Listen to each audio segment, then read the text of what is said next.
Prepare to witness the jaw-dropping tale of a tyrant who dared to defy the heavens, King Nimrod. A ruthless ruler who proclaimed, arrogant shouting, "I will slay your God, for I am the supreme creator." Blinded by ego, he launched arrows skyward, only for them to return soaked in blood. Laughing, he declared victory, yet one question echoed in the air. Why did the blood return? What made him believe he had conquered the divine? Fueled by cruelty, he ignited a towering inferno, hurling Prophet Ibrahim, peace be upon him, into the flames, using a monstrous launcher.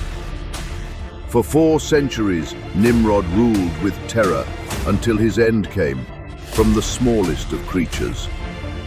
A fly entered his ear and sealed his fate. Known by many as a king of the damned, this is the legend of Nimrod.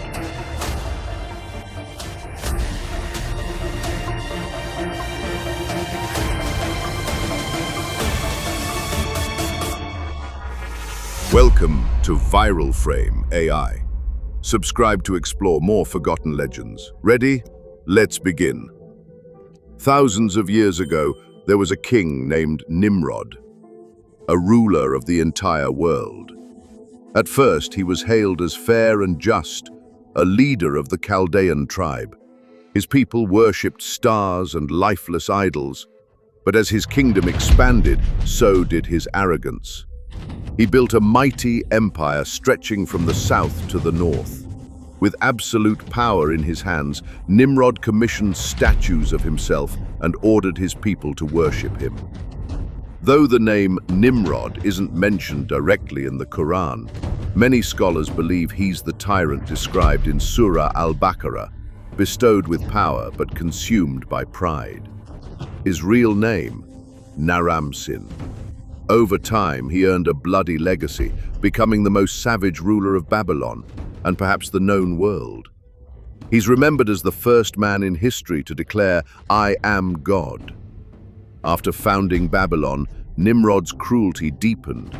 He was believed to descend from Ham, son of Prophet Noah, inheriting not just a lineage but a thirst for dominance. Many from Ham's line were harsh rulers, building empires across lands, Egypt, Libya, Arabia, and India.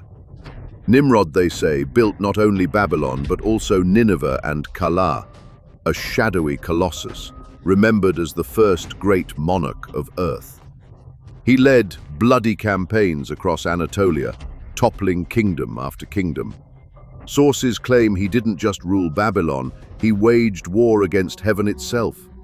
He hurled Ibrahim, peace be upon him, into fire, commanding rebellion against Allah. In biblical texts, Nimrod appears as an astrologer king, idol worshipper, city builder, and a tyrant who shed innocent blood.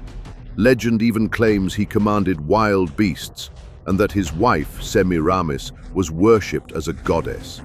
He built a massive temple, filled with idols, and reigned for 400 long years. The Qur'an speaks of the fiery struggle between him and Ibrahim, peace be upon him, in many verses. Idols in Nimrod's kingdom weren't mere symbols. They were believed to eat, drink, speak, and hold power over life and death.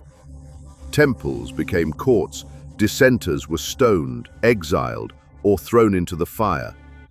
Other beliefs were dangerous in Nimrod's eyes. No faith but theirs was tolerated. One day Nimrod dreamt while awake. A blinding light fell from the sky, outshining both sun and moon. He awoke, trembling, summoning his seers. Their verdict chilled him. A child would soon be born, a boy who would change the people's faith and destroy Nimrod's rule. Horrified, Nimrod ordered, "All newborn baby boys must be killed." Soon, rivers of innocent blood flowed, but one child escaped. His mother tricked her husband, Azar, hiding the child in a cave and claiming he died. Whenever Azar was away, she visited the cave. The angel Jibril, peace be upon him, fed Ibrahim honey and milk from his fingers. years, Ibrahim grew strong. Azar eventually discovered his son was alive.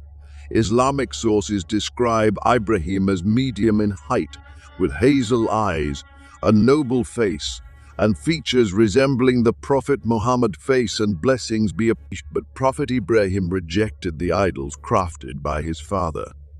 One night, under a brilliant sky, he questioned the heavens.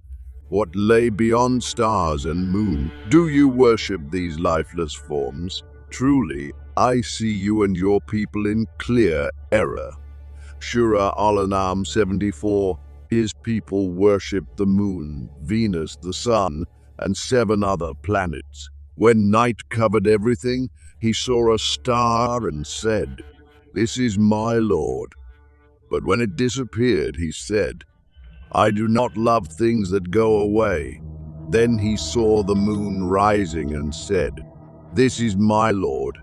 But when it too faded, he said, "If my Lord does not guide me, I will be among the misguided."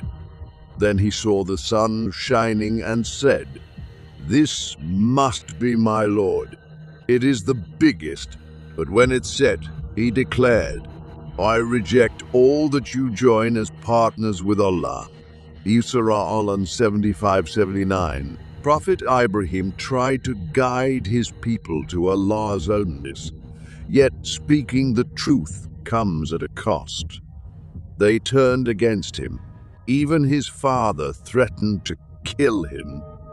Yet Prophet Ibrahim remained gentle still. He didn't stop preaching. He waited for the annual festival.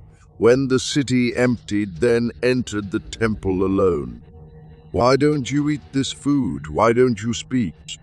Surah As-Safat 92-93. With his axe, Prophet Ibrahim shattered all idols except the largest, then hung the axe on its neck and left. When the people returned, they were, "Did you do this?" they demanded. "Ask the big one," Prophet Ibrahim said. "Maybe he was jealous. But idols can't speak. Then why worship what cannot speak or defend itself?" Surah Al-Anbiya 59-67. They were humiliated but refused to admit defeat, so Prophet Ibrahim was arrested, awaiting Nimrod's return. When Nimrod arrived, he summoned Prophet Ibrahim. They debated. "I give life and death," Nimrod declared. "Then make the sun rise from the west." Nimrod was silenced. Surah Al-Baqarah. Enraged, Nimrod ordered Prophet Ibrahim burned alive. For a month, wood was gathered. The flames roared skyward. Even birds couldn't fly near. Yet Prophet Ibrahim stood calm. "I ask nothing but what my Lord wills. If he saves me, it is his kindness. If he lets me burn, it is because of my own shortcomings. I will be patient, inshallah." As the catapult launched him, he whispered, "Allah is enough for us. He is the best one to rely on." The Surah Al-Anbiya 69. By Allah's command, the fire turned cool. Prophet Ibrahim emerged untouched. Nimrod, burning with rage, cried out, "If there is a God in the sky, I'll reach him myself." He built a colossal tower, shooting arrows into the heavens.